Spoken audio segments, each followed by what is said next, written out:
Good day friends, I am Dr. S.K. Gupta and I am going to talk to you about constrictive pericarditis. He is a 20-year-old male who has come to us with generalized edema. He has bilateral pleural effusion as can be seen in the X-ray. He has gross ascites. And when we look at his heart, we find that the heart is small and it is contracting well. This is the scan of the patient of the right hypochondrium, and you can see that the liver is normal and the hepatic veins are dilated, the IVC is dilated, there is right pleural effusion. And you can see the spleen is normal in size and there is a left pleural effusion.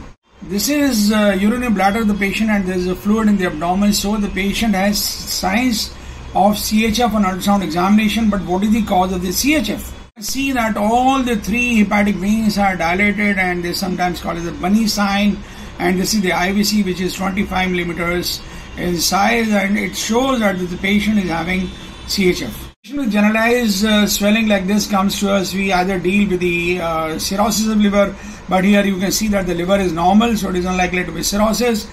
We also find that the kidneys of this patient are normal, so this is unlikely to be renal failure. So we have to shift our focus to the heart. Let's see the heart. So we have a small heart which is contracting nearly normal. The heart contractility is not reduced. So we have a patient with a normal ejection fraction. Here we see that all the valves are normal. The mitral valve is normal. The tricuspid valve is normal. The left ventricle is normal in size. The right ventricle is normal in size. The LA is nearly slightly increased. RA is relatively increased, but in comparison to the ventricle size, they appear to be slightly increased, but by and large, on the total numerical values, they appear to be normal in size for the age. So what are we dealing with? If you see that there is small mitral regurgitation over here and there is a very small tiny tricuspid regurgitation in this patient, but what are we dealing with? What is the cause of this heart failure? If you see carefully at this IVS, you can find that the IVS having a shudder sort of a movement suddenly in between with the respiration, and this movement is classical of the constrictive pericarditis.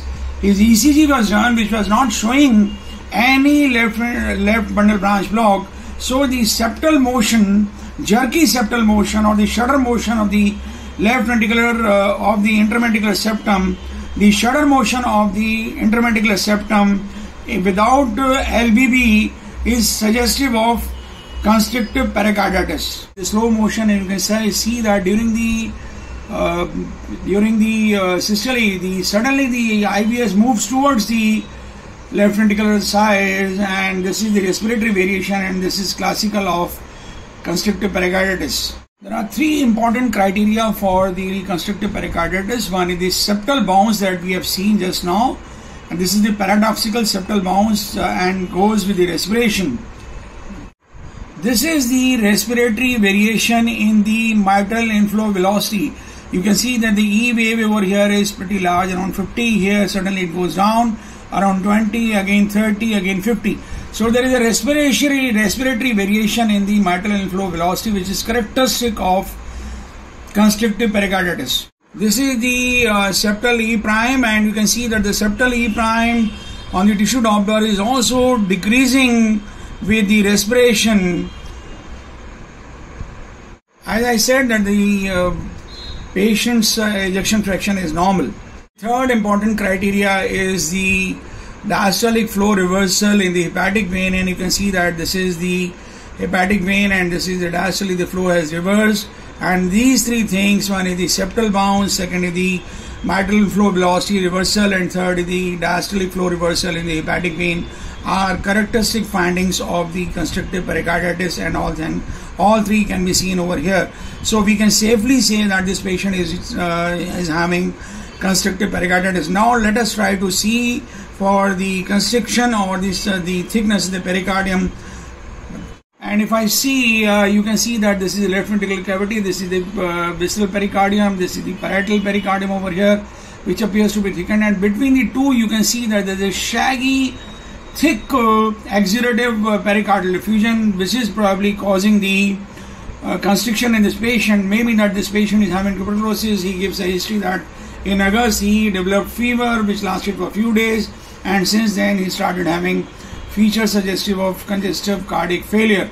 And if I measure, you can see that this is the parietal pericardium, this is the visceral pericardium, and between the two there is a 1 centimeter thick column of the exudative pericardial effusion, which is causing the constriction in this patient, and both the pericardium are thickened and the pericardial effusion is shaggy and thick and has multiple particles, and this is probably the cause of constrictive pericarditis. We are going to start this patient on antitubercular treatment, and let's hope that he recovers with this treatment. This is the IVC, and you can see that the IVC is around 22 millimeters of size, and it is not collapsing with respiration, suggesting that the right-sided pressures are high. I hope you like this video, and in case you are convinced that this is constrictive pericarditis, you please do subscribe to our channel. Do not forget to like the video and share it among your friends so that large number of people can benefit it. Thank you very much. That all the velocities across the mitral wall, the pulmonary wall, aortic wall and the tricuspid wall, they are reduced because there is constriction to the contraction of the heart.